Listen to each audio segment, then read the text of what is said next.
Hi there. Welcome to the Contemplate Show. In this show, we try to answer life's trickiest questions in the best way possible. We educate, encourage, and inspire individuals to achieve their goals. On this episode, we have Mrs. Bosede Adetifa.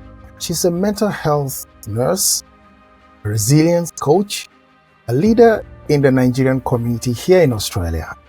We are very privileged to have you, Ma, on the Contemplate Show. Thank you. Now, on this episode, we have a very interesting topic, which is raising teenagers to be great. I don't know, there's so many questions that I have, but we will let you usher us into this topic. So the first thing is, what are the values that these teenagers need to have to be great? Thank you very much. That is a really, really good question. There are so many values. However, it is always good to go by making bits and pieces of values rather than compounding it and giving too many values at once. And I look at it, it's always, I look at three top most values that you really want to instill in teenagers. The first one is responsibility. It is really, really important to teach teenagers how to be responsible. And you don't wait until they become teenagers before you start teaching it. You teach it right from when they were little. Give them little responsibility at once so that they are part of the family and they learn that as they grow up. Then it becomes part of them. Then it doesn't become difficult for them to learn. The second one you want to teach them is empathy. You teach children to be empathetic so that they don't see only their own side of things. They are able to look at other side of things. There are different perspectives to things. And the flexibility needs to be there for them to be able to look at both options, their perspective and other people's perspective.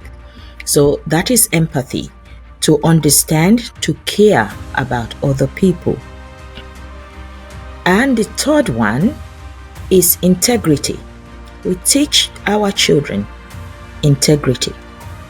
It is all about doing the right thing when no one is looking at all. When they learn that, they build their character.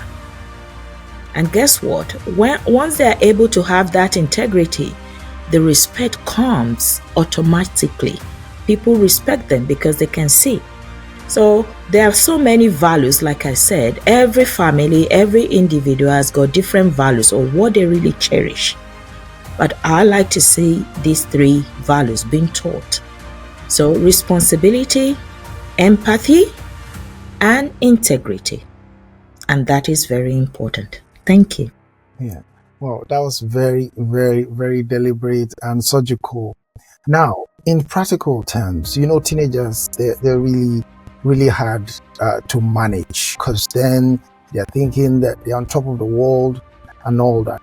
Now, how do you instill these values? For instance, like just starting with chores. Sometimes their rooms are messy, sitting down playing game, or she's been doing makeup for the past an hour and a half. How do you instill these values? And at what time? Is it before they become teenagers or when they're teenagers? Like I said, it has to start right from when they are young. You will see most children are exactly the same. The room will be messy. They don't care about things. They will even take off their own clothes and walk over it. And, they eat food and bring plates into their rooms. You just need to set boundaries. You set boundaries, and sometimes as parents, you need to have non-negotiable rules. And they know that. Teenagers will thrive and they will do well when they know the expectations. And a lot of time, you need to help them to be part of that decision making. So let's sit down and have conversation. Create a safe space for conversation to take place. Sit them down and set scenarios for them. As parents, tell them stories. talk about real life situations. Make use of what you see on TV or in the movies or your own personal life experience. Share those stories with them. However, you need to look for the appropriate time to actually have those conversations. Otherwise, it will backfire. So you start teaching them when they are young, and you set those rules, you set it together with them. So, and be consistent. If you are not consistent, they go back. Because as much as you send boundaries for them, they will follow and then they will revert. So you need to go back and consistently, and you know what? Yelling at them is not going to solve the problem. You need to manage your own emotion as parents and be calm at all times. Be calm when you are giving that instruction, which is hard, isn't it? So in the midst of this, in the midst of challenges and crises, as parents, you just need to be calm. Even when they are throwing their tantrum, you maintain that calmness and be consistent and say, this is what I'm saying. Can we look at this? How can we make sure this is attended to? And check in. Have regular check-in with your teenagers. You just don't leave them. Once you leave them and you think, oh, they've done it, they will do the right thing. They don't. So you need to keep on checking on them. Okay, so there are a lot of things to unpack there, because it's like there's a lot of negotiation. You know, I'm just smiling because my dad never had to sit down to negotiate. He was his countenance already. You know, I mean, it tells the story. Yes. Are we losing that touch? Because I think we were. I don't know, how does the generational difference and raising children in the diaspora as well, why is there this sort kind of disconnect? But back then it was, a visitor comes into the house, my parents didn't have to say a word. You just know you don't belong there, you shouldn't be there at all. But literally the teenagers these days, you have to say, Junior, can you excuse me? Can you touch on that, please? That is true. And the thing is, look, for me as an African woman, I had to unlearn some skills and learn new skills as well. And I think that is really important for us, because if we continue to carry the way we were raised into this generation, we're going to have a lot of conflicts. And then what is going to happen, you'll be seen as those teenagers as bad parents, and then you drive them out. So which will even be worse. So you don't want to chase them out, because what you are trying to instill in them, you cannot do it by force. Why? Because they learn so many things out there that contradict your own values. And a lot of things from our own generation is the fact that you do what you are told. You don't question, right? So your parents will tell you, you do this, this is what you need to do. They dictate to us. And we just have to follow. These children, if you dictate to them, they rebel, they become rebellious. And guess what? It's going to create friction. It's going to create heartache for you. Sleepless night as parent. You will not have peace of mind. All right, the best thing to do is for you to actually negotiate with them. Sit them down, talk through things. Try to understand things from their own perspective. And another example I will cite is, growing up, our parents dictate the subject we're going to do at school. They dictate to you what study you are going to do at university. They tell you, I want you to become a doctor. So you start chasing your parents' dream, not even your own. Okay? You know, when I was back home in Africa, I wanted to become a nurse. I was not even allowed to do that because there's higher expectation. Why do you want to be a nurse? No, you need to be a doctor, you need to be this. But this is what I want to be. So eventually, I didn't do what I really want to be. I didn't please anybody. Not until when I got here to Australia that I decided I'm still pursuing my nursing career at old age. And I did. So I just want to say, look, it is hard. And a lot of time, the way we were raised is we have the tendency of raising our children that way. However, we need to consider the environment we are in, and we need to balance things. And when you look at it, doesn't take long before people start having trauma, emotional disability, and start having mental health issues. Sorry, And who is going to have the emotional stress? They are living in a free rent house, free food. everybody. And this is the reality, because when you start having emotional stress, as parents, you will have emotional stress. Why? Because you are having conflict. Can you imagine conflict all the time? Conflict all the time, stress, it becomes stressful. And then guess what? You cannot sleep properly. It becomes a challenge. And then you cannot speak with those children anymore because you chase them out. They go out, they don't want to talk to you.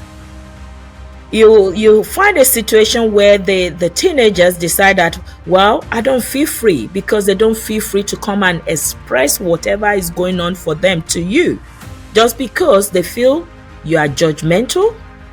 You always see the bad side of things. You will pull them down or push them down. You will not consider what they are saying, so they don't feel free with you. And if they don't feel free with you, guess what happened? There's a part of them that is missing. That connection is missing. And because it is missing, it gives them emotional torture. And the same thing for you as parent as well. So yeah, if you've taken a very interesting perspective, and now I had a follow-up questions for you, but I think I have to review that now. So then how then do we now discipline these people? Like you said, they will rebel. Either ways, they will rebel. Nobody likes instructions. And how do you now discipline them? Okay. So are you saying that we negotiate with them for the discipline, or how does it work? Because my dad used to say you're going to have 6 strokes, and there was no negotiation. My dad would say 6 strokes. It doesn't work. Doesn't work for this generation of teenagers. You know, if you give them stroke, you know where you are going to find yourself as well. So, not going to go there. So, like I said, you need to look at the environment. You know, when you look back to the way we discipline our children in Africa, it's only one person that will give birth, but the whole of the village look after that child for you. You know, if my child is doing something wrong, there will be a lot of other parents that will rebuke that child and correct that child. That's it. You know, and they say, oh, is this not Bosede's daughter or son? How come you are doing this? So, and that is there because we have a community, we have that connection, which is not here as we have it back in Africa. Yeah. Here, everyone is chasing after how to feed family, how to help people in Africa. And then you have one parent working like 3 jobs to be able to make ends meet. So there's really no time to actually spend with some of those teenagers as well. What you can do, you still discipline children. In disciplining children, you still need to be able to explain to them why you have taken that step. How do you do that? If they've done something wrong, take away certain privileges from them. Explain it to them.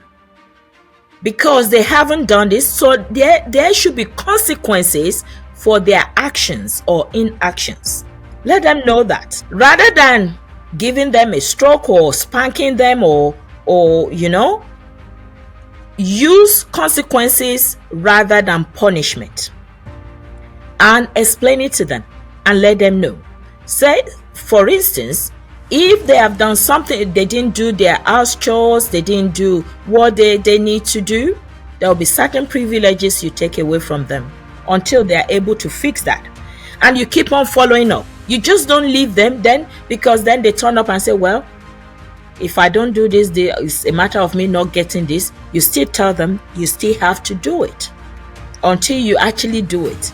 And be consistent with it, because if you say, I'm going to do this, which I have seen with a lot of parents, I'm going to do this, if you don't do this, and they don't do it, they don't do anything about it, and then they take you for granted.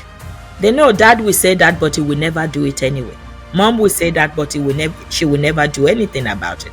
So when you say this is what you're going to do, be consistent with it, do it. Take away privileges, and I think that's what you can do. You can say that's like giving them the discipline, and let them know you are grounded. No more markers for 1 month. So when you say you are grounded too, that can be too harsh as well. You know, you have to say it in a way so that they know it's not a complete punishment. It's like, I'm telling you, or I'm saying to you, this is the consequences of your action. So this is part of learning responsibility as well. And you continue to bring it back to them. So to be responsible, these are the expectations. And like I said, you need to set the expectations together so that they own it. They are part of that decision making. It's not as if you are just making that decision for them. And then when you are actually talking to them about consequences, you ask them questions. We've had this agreement, we have these rules in this house, which we set up together. So what should be the consequence of this when this is not done? Let them tell you, because they've got it in them. They themselves will tell you what should happen. So giving them the opportunity to actually talk and analyze things is really important, rather than you doing all the talking. So when you're the one doing all the talking, they see you as the enemy. They see you as the dictator. And that is why they close themselves off. You can't get to them, you can't reach them. But when you keep an open communication, then they feel free and they are able to come to you and express how they feel about it. So what's your advice to parents? In as much as I'm just enjoying all the solutions you're giving, you're dishing out now to parents struggling, how can they come to grasp? Because it's like they are also being punished. To really come down to their level to discuss, it takes a whole lot of energy, a whole lot of self-awareness. How can parents be able to navigate? Because at that moment you are really upset, but then you have to now come down and say, okay, something that one backhand will have been able to do. I know. You have to sit down, you have to sit down and start negotiating with these guys. Yes. And then we now agree. Wow. So please, how parents, a lot of parents they are just like, okay, yes, this thing is good. I love it, I want to, but in the heat of the moment, I just, they have to raise their voices to be able to exert that thing because they're taking it for granted. Thank you. Look, for me, what I would be saying to parents, it's not easy. And I must say, it's not an easy road to trek on. Lots of parents are really struggling. I've seen a lot of parents that I've spoken to are facing a lot of challenges raising teenagers. And I just want to let them know that they are not alone.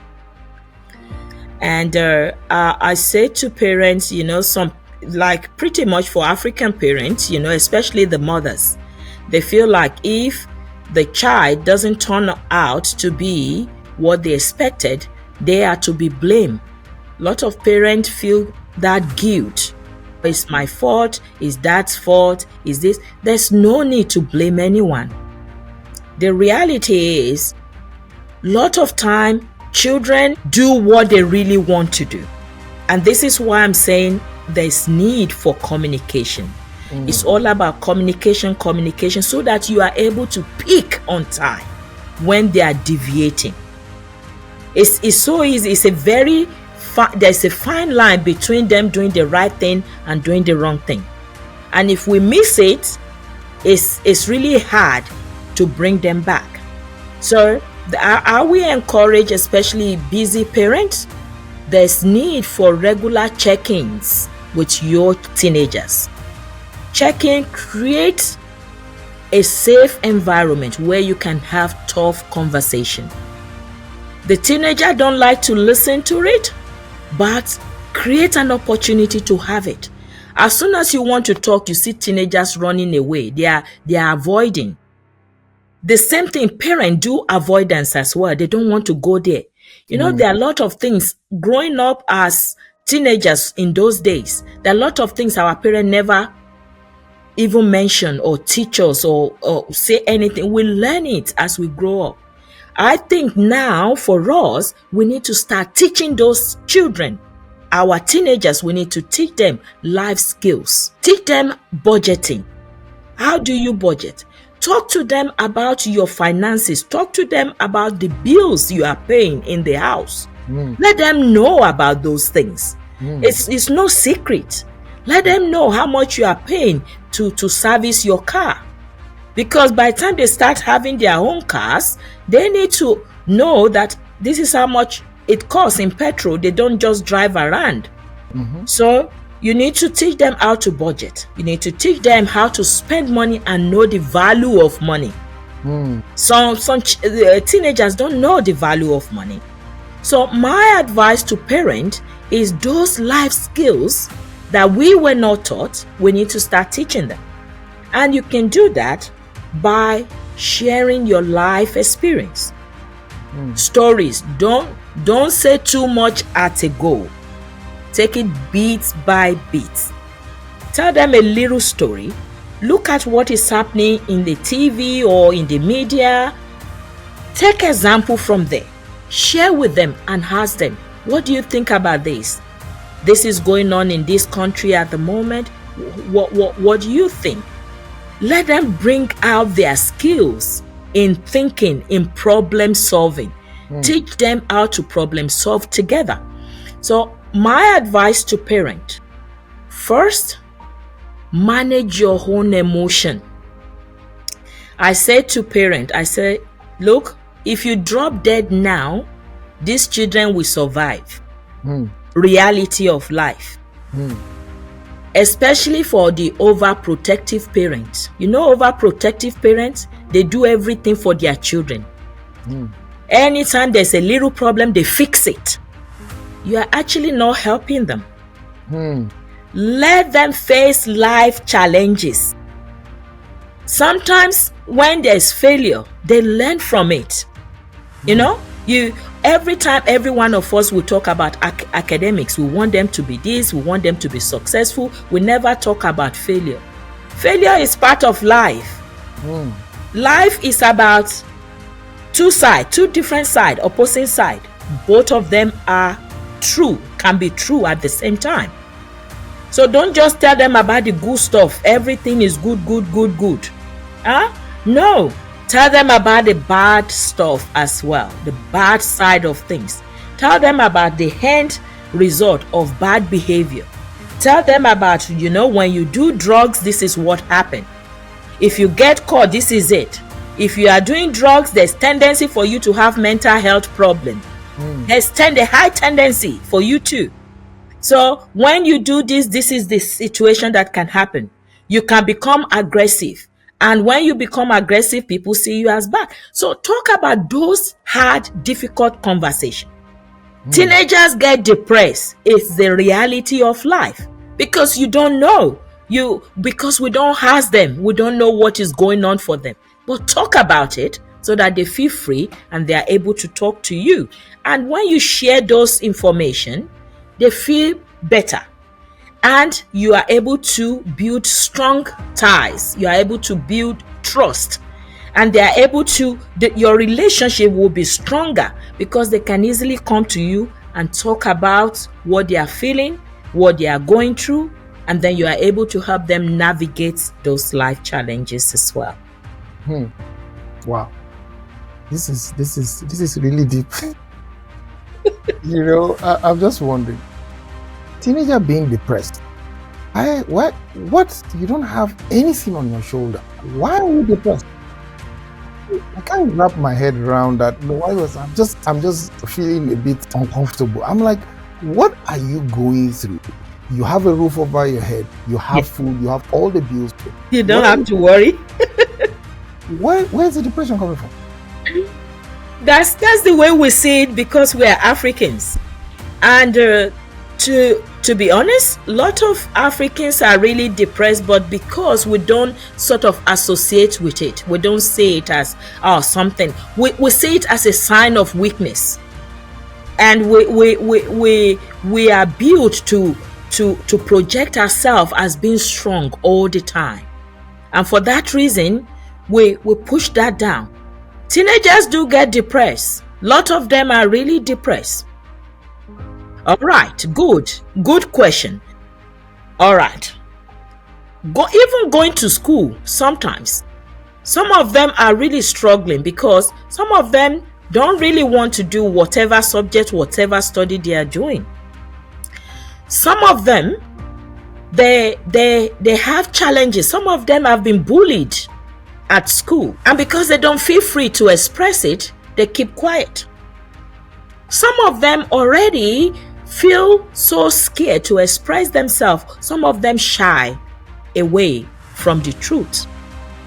Some of them also, possibly because of their DNA, some people have the DNA of being emotional. So when they are emotional and people tease them, because every little thing they cry and they feel sad, they feel uncomfortable, people tease them. They don't feel comfortable. They can't come home to you as parents to express that. So they hold it, because one, they don't want to lose friends at school. Parents are busy. Some parents are always on their phone. They don't really have time to actually listen to the feelings that their teenagers are expressing to them. So at the end of the day, those teenagers, they become withdrawn. So when you see your teenager being withdrawn into their rooms, not coming out, not talking to you for a whole day, they are not saying anything to you, you need to check in with them. Find out what is going on. Because there are certain challenges that we don't even know, that they don't talk to you, so you don't know. So most of the time is either challenges with their friends, is either challenges with the house chores. African parents can send teenagers on so many errands. Reality of life.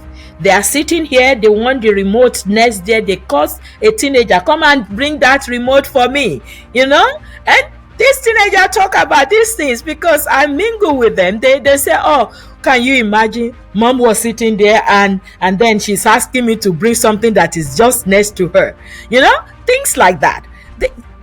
And they say it, even mere washing the dishes can be too overwhelming for some teenagers. It's too overwhelming.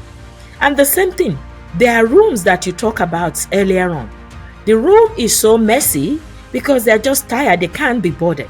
And also because they are not used to doing that consistently. And I will tell you, the fact that some parents growing up, they are not used to doing things, maybe their parents do everything for them, it's hard for them to actually teach children or their teenagers how to do those things. This is another point, like the way the parents were brought up also affects what they cascade down to the kids. Like I grew up a very humble beginning. It was we walk like kilometers to fetch water, and I remember coming back with the big bowl on my head, and my mom would be raising my neck. She would be adjusting because I've been, we put that wrapper where you fold, and she would adjust my neck, and I would still go back for further trips. That's right. It was the chores was a part of what I think that's how they also live, and they cascaded it down, and we kind of build capacity. Yes. And you can't see your senior going to get water, and you just you know what I mean, or finish eating, and you expect them to even do some certain chores in front of you. It was like a big thing. You can't allow an elder to do things. No. So yeah. It's the same when and that's what I'm saying. You just have to look at the environment. Growing up, you see an elderly person washing dishes. What do? You Yeah. run and go and take it off them. You can't, yes. You can't You sit see down. an elderly person coming from the market carrying things on their head or in their hand. You Yeah. run and collect it from them. That is how the community was built. And there are rules. In my culture, there's this rule of respect. Even if that person is one day older than you still need to give them respect. For that one day, they are still older than you. Where is that these days? All gone. So what you're saying is that the parents need to start teaching these kids early, so when they become teenagers, they are able to take on those chores. It's Or already else, part of them. when we start training them at that teenage years, it's now become overwhelming, because cleaning your room can be over like back then. Whether you like it or not, you pack your clothes, you go to the stream to wash it. And if you're not going to the stream, you fetch the water, you wash right You there. wash it with your hand, no washing machine. No washing machine. So imagine you have vacuum. There was no vacuum then. No. So it's I don't know why the teenagers so like you've rightly mentioned, and even with academics, there were subjects that I didn't really like. For instance, I'm okay with maths, physics. I never liked chemistry and further math. The only reason why I did chemistry was because I can't fail. That's just the thing. When you come home and you fail, it's a problem. Yes. So my dad would sit down in the parlor waiting for everybody's results. So the first thing he wants is to start giving explanation. So whether you liked it, whether you want to cram it, I remember cramming all those formulas and doing all that. You just have to make sure that you pass, and things like that. So it was a bit tough. And then I could remember there are times where we couldn't even pay my school fees. Couldn't pay. So that thing, we were still, weren't depressed. It was just like, okay, this is life. Well, we'll have someday. That's why you couldn't understand depression in teenagers. Because you look at it, what are they facing here? Nothing. They wake up, they sleep, they free food, free house, free everything, And we used to think that way, that if we had this opportunity, we would have gone far, far, far and be very rich today. Yes. But even they have all this opportunity, they don't want to study, they don't want to do anything, pretty much. But because we were raised tough, we learn, we gain a lot of wisdom from there. And that is why we're so hardworking. And that is why we're able to help even other people that are still back in Africa these days. These teenagers here, they don't have to feed anybody in Africa. They don't have to do anything. But even then, it is just because every human being has got the tendency to be lazy. So if you don't continue and be consistent with them, continue to encourage them, give them opportunity, give them responsibility, make them accountable, then they won't do anything. Everybody will want to rely on the dough. They want to go to Centrelink and collect money without wanting to work. So we need to remind them it is important to work. It is important to build your character. And in doing that, as parents, we need to be calm about it. We need to be truthful about it. Even if your child is throwing tantrum, is aggressive and everything, don't be aggressive with them. It's of no use engaging them in talking match or yelling at them. It has never worked and it will never work. And you cannot beat them. So, and growing up, this is why our parents would tell us that you need to, charity begins at home. You need to start training them right from when they were young. Because when they are fully grown, it's hard. It's heartbreaking. It's sadness for everyone. You want your children to grow up and become independent. But you need to teach them independence. Teach them how to become independent. Otherwise, they struggle, they rebel to become independent, and they will do it the opposite way. That will create heartache for you. Yeah, that's really deep, because I'm looking at I think I was talking to I don't know, some teenager or something like, or a youth. You know, it's hard to tell when they say young adult, youth, they're all kind of mixed up. Now, was saying that I just had to take a break. I did my first year, second year, I needed to take a break because it was overwhelming. I'm like, oh my God, you took a break. I couldn't say anything. So because I didn't want to come across as, I'm like, okay. They take a gap year. They call it gap year. I'm like, you are not dealing with ASU strike. You are not dealing with school fees. You're fending for yourself. You are also trying to provide for the home, and so you have no problem. You have this light that is there 24 hours. We use moonlight sometimes, candles, right, and lantern to read. Yes. And you're saying you're taking gap here because I just wanted to. My brain is. So how do you make a child, a teenager, understand that? See, I understand this is the environment you're in, but you don't forget the house, the home that you came from. Yes. We are not those type of people that will now look for the easy way out. And so how do parents, what's your advice to parents regarding that? Look, it is hard, and I must say it is very hard for parents, also because of the environment we find ourselves in. Teenagers, when you look at our children, they spend majority of their time at school, 8 hours at school per day. So the time you actually spend with them is so limited. So most of these things they learn from school, or they learn from their other colleagues at school, because they share information about what is going on in their own home. And you will see a lot of Africans don't really like their children going for sleepover because they are not sure, or they don't know the family. Is really important for you to know which home your child is going into. Who are they mingling with? Who are they relating with? What are they learning from other people? Your child has gone to school and is bringing strange things home, and you are not checking that, and you are saying, no, they're just teenagers. No, you need to check and correct that, because they will know, no, I cannot take this home. So when we are looking at our teenagers and our parents, dealing with this is really hard, is challenging. However, we also still need to talk about it. We still need to let our children know this is the situation, what is going on, how do we address this together.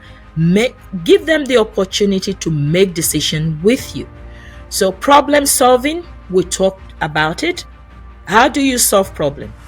Look at the challenges or the situation. Discuss it. Break it into small steps. All right, this is the challenge. How do we go about this? Is it something that is within our control to manage? Let's manage it. Is it something outside of our control? What is it making us feel? All right, can we change the way we feel about it if it is something we cannot control? Is there somebody else that can help us manage that situation? Let's go to people that can help us. A lot of time Africans, we don't talk about our challenges. We just sit with it and suffer in silence. I'm saying do not suffer in silence. You are not the only one going through this. A child has told you, I'm doing a gap year. As much as possible as parent, you cannot force it on them by saying, no, you are not doing gap year, you are doing this. Because that's when they become rebellious, because you are actually fighting a battle, not only within your family, with the outside forces as well. Because as they are getting information from you, they are getting stronger information from outside. Those information from outside is telling them, no, your parent cannot do that. There's a law in this country. They can't force you to do that. So they come with that notion. So we have a lot of confused teenagers because they've got confusing information. And they are just in a maze. They don't know what to do. So, and then when they come back home and the parents are saying this and this, they become rebellious. What I found is a lot of teenagers will try that and say, no, I'm not doing this. For some, you can manage to encourage them and guide them to see what they couldn't see at that time. For some, you cannot. Some will tell you flatly, I'm not budging. And you ask them, they tell you, I'm stressed, I'm tired. It is difficult to go to school. And sometimes they will tell you, some of those teenagers will tell you that they even know better than their teachers. Now, what are they even teaching at school? The teacher doesn't know what they are teaching. You ask them for homework, they don't bring homework home. They say there's no homework. Yet other people are getting homework. You ask them questions, they said, oh no, I have already done it at school. There are some teenagers that do that. They don't want to do. They want that gap year. So what I'm saying, for some, they will still have the gap year. However, sit them down, let them know the consequences. A lot of teenagers, when they have the gap year, they probably won't go back to that school again until later on in life, when they now realize. Some of them will go through it, some of them will never. But if you have capacity as parents, don't give up. That's what I would say. Keep on reminding them, keep on bringing opportunities and guiding them so that they don't become too confused as well. And for those that will listen, support them. I was speaking with a teenager recently, I think 2 months ago, and the teenager was saying to me, oh, if not for my mom and my dad, when I told them I don't want to go to uni, I want to have gap year. And then my dad said, no. And I was so upset. I wasn't going to listen to them. But then my dad sat me down. My dad actually drove me in a car. And we went away, just the two of us, and we're talking about life. Dad told me about it. This is why I'm saying your life experience, your story, the story of how you suffered, the story of how you got here is really important.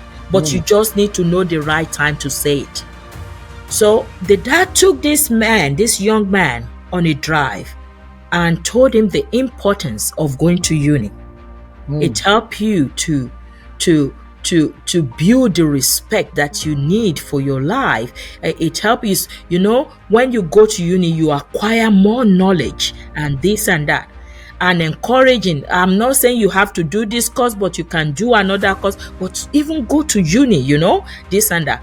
Then he decided, and then he went to uni, and and he was telling me it's nearly finishing now. He said, look, Mrs. Adetifa, I'm really glad that I have parents that are consistent, because that time I wasn't going to go to uni. I was thinking, like most of the celebrities that I see on TV, majority of them do not go to uni. And they have money and they are celebrities. Some of them do drugs, and I just see and they smoke, and I see that is the way of life. That is what is involved. But my parents actually told me this, and I think that is the important thing, to remind parents not to give up on their children, even if they are not listening. Don't give up on them. Continue to support them with everything you have, and don't talk to them harshly.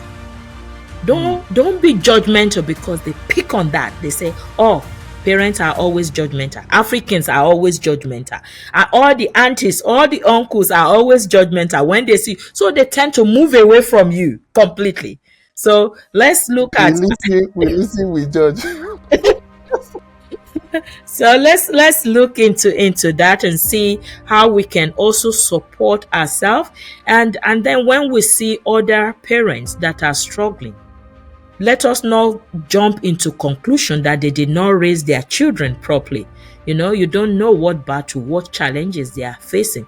Whatever we can do to support them, if we can bring back the culture, the African culture, where all the community can come together and raise the children together, let's do it. Fantastic. One more question before we go on break. What is the role of harmony in the home between the father and the mother having one voice? What role does that play in actually raising teenagers that will end up being great? Harmony. That's a very good question. Harmony is very, very important when you are raising children or any time of your life. These children are watching us as parents. Even those periods that you think they can't hear you when you have argument, those little arguments, they can hear you. They know. They pick on it. And that is setting the foundation for who they are going to become as well. So harmony is very important, and it's always good for both parents to speak with one voice, especially when it comes to discipline. When it comes to compliment as well. You discipline them, you compliment them. Every little effort, praise them. Whatever they do may not be perfect, but praise them. Every little wins. And when both father and mother are in unity, they smile, not that they are yelling at each other all the time. They go together, they even go out on a date. They find time, special time to be together, even holding hands. These children can see it, because then the boy in the house learn that dad is very caring of mom. Mom is very caring of dad. They take that with them. They learn empathy that we talk about. They learn how to look at things from the other perspective. When dad is upset and rebuking them, mom is not contradicting dad. If you contradict that, you are passing the wrong message to the children. So now I want to stop you there, because some homes find themselves in this exact problem where the mom is trying to say something to the teenager, dad interferes, or dad is trying to do this. Yes, please touch on that. If there's any parent that is doing that, I will encourage them to stop and have a time, the two of them, to sit down and have conversation about how that is impacting them and impacting the children. Because when that happens, there's conflict between the husband and the wife.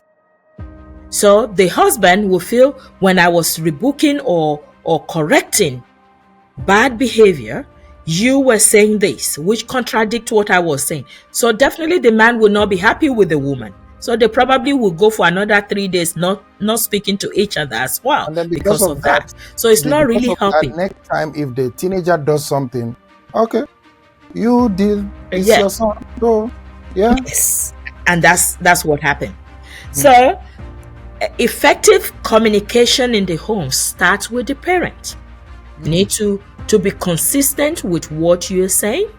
So if dad is rebuking, if you don't know what to say, it's better to keep quiet and not say anything rather than interject at that time. In most cases, before a dad or mom will rebuke a child, the other person, the spouse, would have known about what the situation is anyway. There's usually opportunity to talk about it. If you think the way dad talks can be too harsh, you can talk about it, about, let the focus be on finding solution. Let the focus be on improving the behavior. We do not want to damage the child more, but we want the child to be able to listen.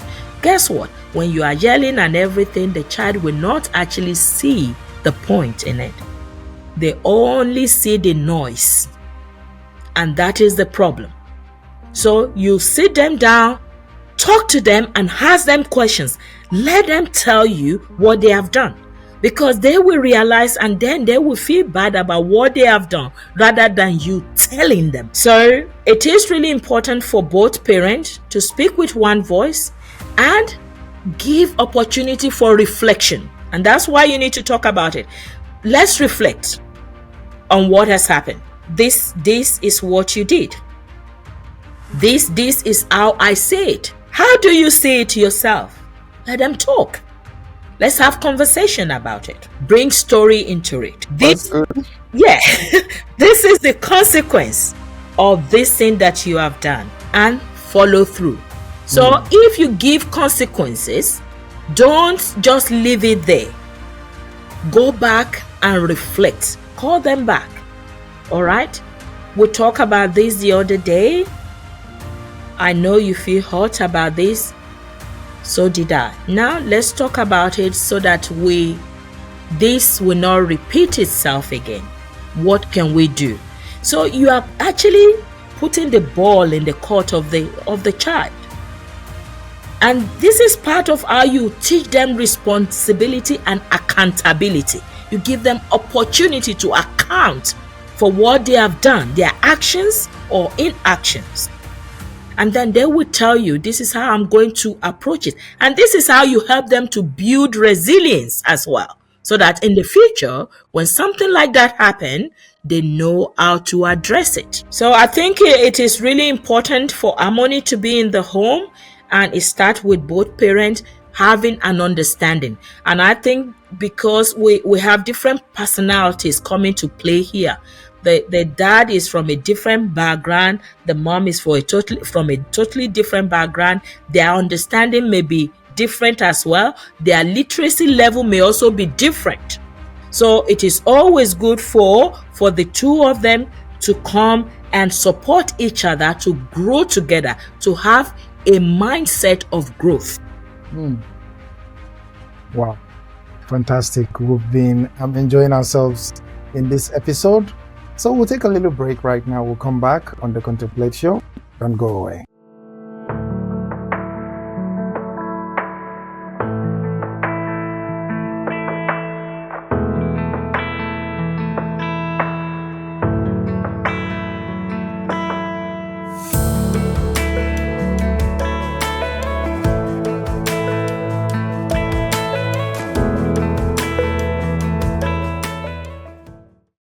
We're back on the Contemplate Show. On this episode, we've been talking to Mrs. Bosede Adetifa, and it's been really, really an expression of, I see that she's really passionate about this topic and giving tips to parents to be able to navigate this very challenging topic, which is raising teenagers, because we know they are young and they are energetic. They have their own, intellectual ideas that they tend to push the families, dad and mom, trying to see how they can navigate this. But thank you so much, Ma, for your time. I know you're very busy. We do really appreciate you on this episode. Just a few more questions before we let you go. Now, how can you encourage teenagers to be able to select the right friends? Because growing up, we had we had friends. We made friends as a result of what we wanted. Say, for instance, I had friends who probably, when they come to call the roster of those who have paid school fees, his name will not be there, my name will not be there. So we had a way of coming together and studying and doing things that with like-minded people, and looking at what the expectation of our family. So how can you now encourage this teenager not to just pick friends and people who are just they're not serious about life? They're not like, man, you have time. How can they pick friends that reflect the expectation of the parents, and they also can be motivated to do more for themselves? Thank you so much. It goes back to the parents as well, teaching them And like I said, there are a lot of life skills that some of us as parents have not been teaching our teenagers. It is high time we start doing that. And this also include choosing friends, choosing life partners as well. And also creating enabling environment for them to be able to do that effectively. So we need to create programs, events that will actually bring the teenagers together so that they get to meet the right people as well.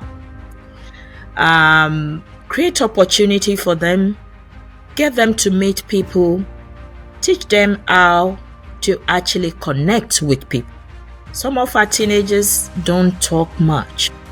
Why? Because they are very shy. They don't know how to communicate, especially in public.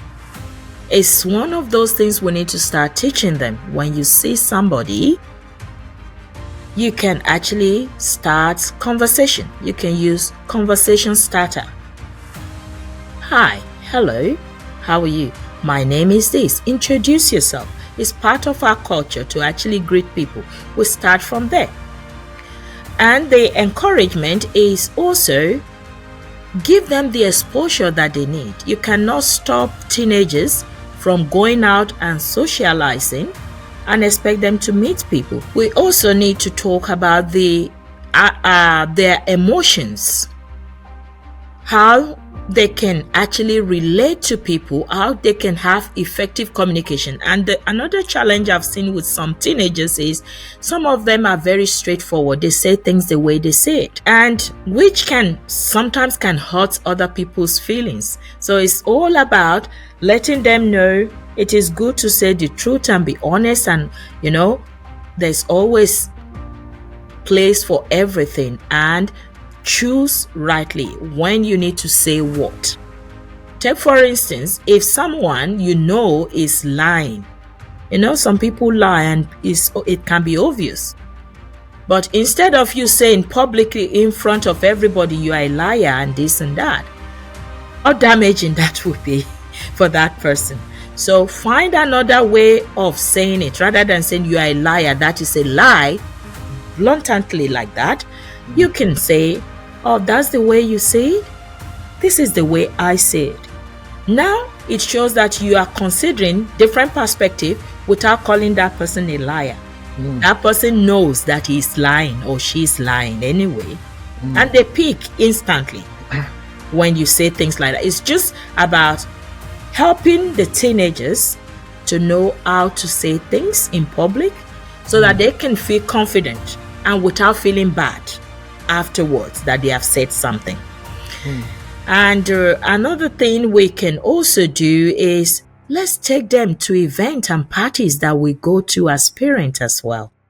That give them the exposure, get to know other people, get to know how to relate to people, and they build friendships from there. Talk to them about the repercussion of having bad friends. The impact of bad friends. You start talking to them right from when they are young and tell them stories. Use story. I use stories a lot. My children are tired of me telling stories. I say a lot of stories. I say, oh, this, and then I ask them question after my story. The story has finished. What have we learned from this? Oh, we learn not to lie. We learn not to do this. And that is how my grandparents taught me growing up. So this is why I say whatever you learn from your childhood, you bring it into your life now as well. So pretty much let's use those stories to help them to choose friends and to know the repercussion of bad friends. Another thing is teach them how to have bubbles around them, a protective bubbles. That is how to actually create boundaries, safety boundaries for themselves. Because, let them understand how their batteries run. That is their energy. What sort of things upset them? And how can they protect themselves from people pulling them down or running their battery out or down. So if your child is the type that doesn't know how to say no, there's a problem. There is a problem, because everyone will dump everything on them. They will tell them, oh, can you do this for me? Yes, I can. Can you help me with this? Yes, I can. Those people will have life. Your child will not have life, because that child is busy managing every other person's problem. And one day when that child learns how to say no, it feels like she doesn't or he doesn't have a friend anymore, because they turn against that child. So teach them how to learn how to say no if it is not something they can do, and they should not make promises. And initially it may be challenging, but let them know that it is always good for you to have principles. Once you have that principle, initially it may be hard, but then once people know you have principle, they will respect you for that. They will know that is who you are. And I will cite an example. There was a teenager that I know very well. There was this time other teenagers were all planning to go out, and they had a time. We are going out at this time. And then the other teenagers decided that, they will go like 1 hour earlier than the planned hour. This particular teenager has already got schedule for herself, that between this time and this time I will do this, I will do my study, and at this time I go out with friends. And when they now cut it short by saying 1 hour earlier, she told them, sorry, I cannot go. I've got things doing. We have already said 1 hour, and that's the time I am going. Please do not come and pick me. I was taken aback. I was like, oh my goodness, your friend want to go out with you, all of you. And this guy said, no, we already had a plan. We have a plan that this is it. I've already planned my, at the end of the day, I was so proud of that teenager that, all right, there's consistency. There's, all right, this is the plan, and we follow that. Okay. And for a good cause. So we teach our children to know what they really want. Lot of time teenagers don't know what they want, and if you don't know what you want, it's easy for people to push you here and there. And at the end of the day, you become confused. While others are moving on, you are stuck in one spot. So these are the way we can teach our children to know, try to understand their own personalities, understand their own emotion, understand what upset them, and build a bubble around themselves to protect themselves and prevent themselves from getting upset. And then learn how to communicate, to be able to have effective relationship with friends or anyone that comes in contact with them. I think that's the way we need to do it. Parent has a role to play, and the teenager also have lots to do in that space. Wow. Thank you so much for answering that question. We have last question for you today is, how can parents moderate technology with these teenagers? And what role does that technology play in their being withdrawn, or being shy, or being not having that social life? So it's pretty much like two questions. That's a very hard question, and it is really important to talk about it. Moderating technology. To be honest, technology is taking our teenagers away from us very fast, and it's taking some parents away from their children as well very fast. And you see these days, is the world of AI now as well. So it's really, really a challenging period for a lot of families. Well, I think right from before teenage age, we need to start doing the moderation, not when they are already teenager. We need to, if I've seen parents as that have given phones, expensive phones to children when they are still very young, and they don't manage anything. So you don't even know what those children are getting into on the media. So to moderate that, you need is either you put child safety on it, and then there's certain age before you can actually allow children to have phone. And I do understand, some parents will say because they are working, they have to be able to connect with their children after during school or after school. Most schools will not allow children to have phone during school session anyway, which is a good thing. So I would say once you feel your child is old enough to have a phone, there's also need for communication. Need to sit down and talk about rules for having and for using that phone or media or whatever they have access to on the internet. Talk about the danger of it. It's really important. Talk about the danger of going to certain sites.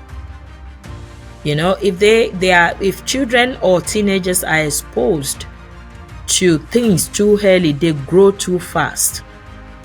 They do adult stuff, which will make them even more rebellious as well, because they feel they know.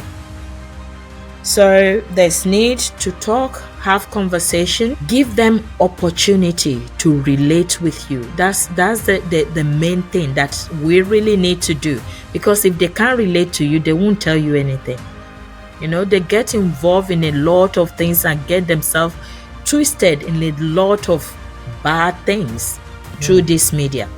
Even common TV that we have at home, suddenly they show different bad things on those TVs as well. Yeah. So it's not just over the phone. They can learn these things from anywhere. And also, if they go for sleepover or to a home that you really don't know their values, that you don't know whether their values sync with yours, maybe it's a home where children are allowed to be free and do whatever they like. Some homes are like that. And there's no control. So they learn all those things. Even if you don't allow them to watch those things at home, they watch it somewhere else. And that is the time you see they want to go out more. They want to go out because they know they cannot do that at home. So they keep on going to where they have the freedom to do it. So you need to be careful and moderate who they relate with, moderate who they associate with, moderate what they watch and what they have access to. And as they are growing as well, you've already started teaching them self-discipline. You've already started teaching them responsibility and accountability. And you already taught them how to expect consequences for their behavior. If they now go out of that, definitely there will be consequences. And let them know, if you do something wrong and the police take you away, it is on you. You're yours to face. I'm not going to defend you for if you break the law or you've done something wrong. So the law we have is course. So definitely know that I am not going to be supporting you when you are doing something wrong. This is why, as overprotective parents, we need to tell them the truth so that they know. They won't say, oh, mom will protect me or dad will protect. There's no protection anywhere. If you break the law, you face the consequences. If you break the rules at home, you face the consequences as well, which means certain privileges will be taken away from you. So as parents, we moderate by guiding them, supporting them, let them know the consequences of bad behaviors, let them know that there's repercussion for everything, and let them know the purpose of the police. Let's talk about police. They are there. Let them know this is yes. Let them know the police are there to protect and also to rebuke you when you do something wrong. So let them know. In Nigeria even, we are always afraid of olopas, the police. But here, there's justice. You do everything, do the right thing. Don't get yourself into trouble. And I think we cannot say it enough. We cannot say it enough. And as I'm saying it, I know there will be certain group of teenagers that will still violate it no matter what you say to them.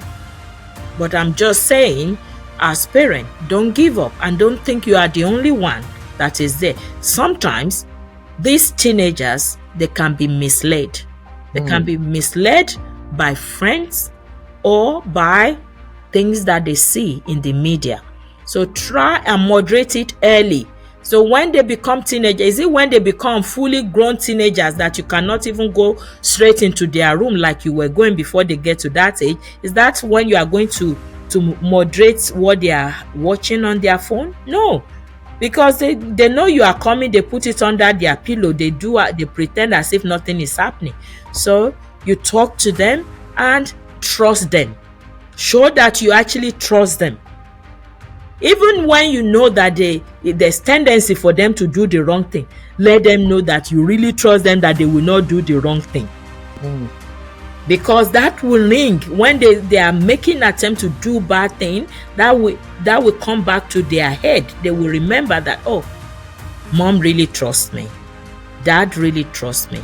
I don't want to betray them. I don't want to fail them. And those words, say it as much as you can, because it registers and they will remember it. Wow. Thank you so much, ma'am. It's been a plumbing pleasure having you help a lot of parents who are struggling with a whole lot of issues. Lazy kids, on the game all day, in fact, they can't even go and eat.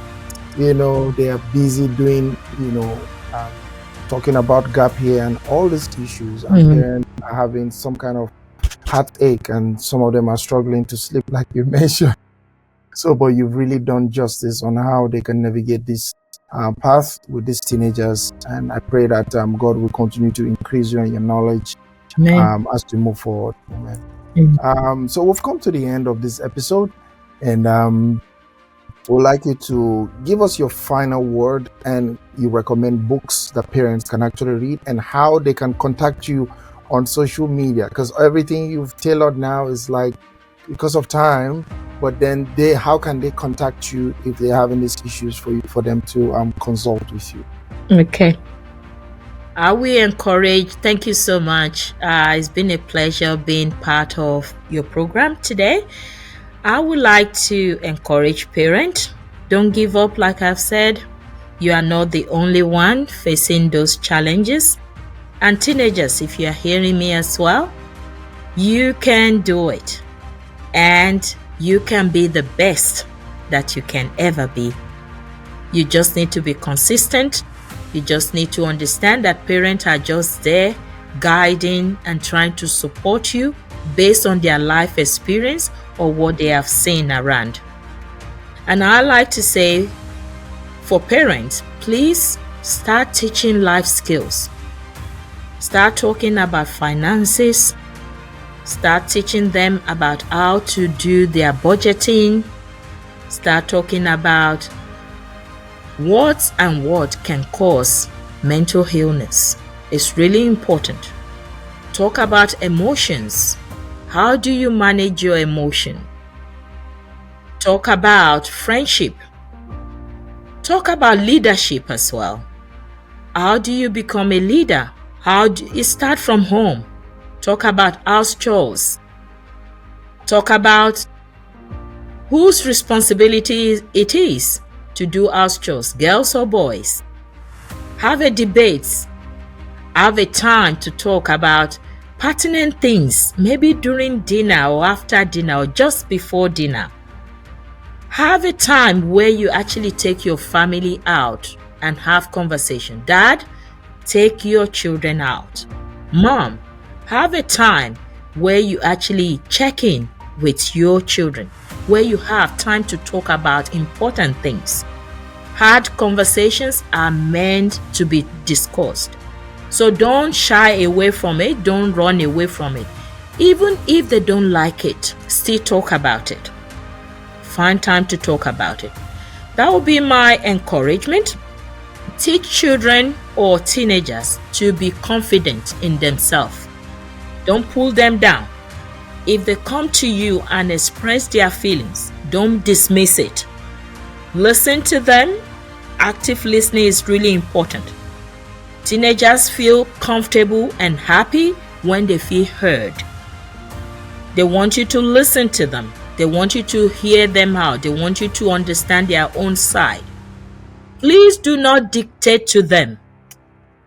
Negotiate with them. Because when you dictate to them, they see you as, what do they call it again? A dictator.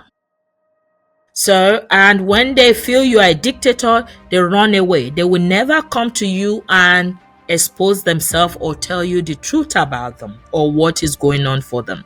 So you want to make your children your friends. I've heard it before where parents will say, I'm not your friend. Sometimes you don't have to be their friends, but a lot of time you've got to make them your friends so that they can feel free with you. So I will say, make your children feel comfortable to come to you. And lastly, help them to build confidence. Help them to say no when they really mean to say no. Not to say yes when they meant no. It is really important. It's a skill they need to learn. If your child is very emotional, spend time with them to understand their emotion and teach them how to think about the other side of emotion. Emotion is good. Emotion is telling us one thing or the other. So definitely it is important, because if you don't have emotion, then there's a problem. If you have it in excess, there's a problem. So, and let them know life is all about balancing. Even our body system, there's need for balance. If there's no balance, we are sick, we are unwell. So the same thing with emotion.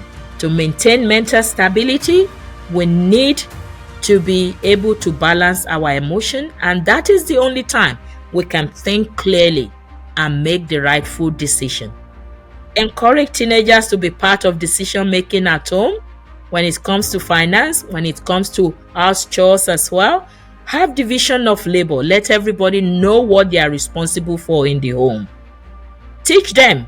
Sometimes, I know for African parents, we don't ask them to pay rent or anything. I think it is important. Teach them to start paying rent when they are old enough. Tell them they need to start contributing in the house. It's important. You are teaching them to know the importance of contributing, otherwise they don't contribute anything. So teach them to pay rent, teach them to buy food. It is your turn to buy groceries. It is your turn to do this. Let them do that. You are teaching them. And if you think, oh, I don't want to collect their money, collect it and save it up for them. When they are ready to move out and build a house, bring out the money and give it to them. If that will make you feel comfortable. But there's no crime in you asking them to pay rent. You are actually teaching them responsibility. I think I will stop there. So I wish you all the very best, and don't feel bad if you have disciplined your child. It is normal part of life. Also, teach them that failure is not the end of life. It's part of life. Teach them that life is full of challenges. They just have to face it and cross it. Thank you. Fantastic. So how can people reach you if they need to consult with you? Parents need to get in touch with you. How can they reach you? Okay, you can reach me. My email is bosede.adetifa@yorubalsa.com.au. And you can also contact World Changer Parenting Institute as well. I recommend them because I have partnered with them to actually bring to our teenagers Boys and Girls Leadership Club. So which every fortnight we are now presenting a free complimentary webinar on parenting tips. So we're putting this together every fortnight to be able to help our teenagers to be able to build their leadership skills as well. I am on Facebook. My name is Bosede Adetifa. Just type it in there. It will come up for you. On LinkedIn, I'm there as Bosede Adetifa. So that's my name. That's my real name. So if you Google me, you will see me there. Bosede Adetifa is the name. And I will recommend that our teenagers should read this book, The Confident, Be You. So it's about building confidence. It's a guiding book that sort of helps teenagers to be able to build their own confidence. And there's another one about self-discipline and social skills, and that is by Richard Hawkins.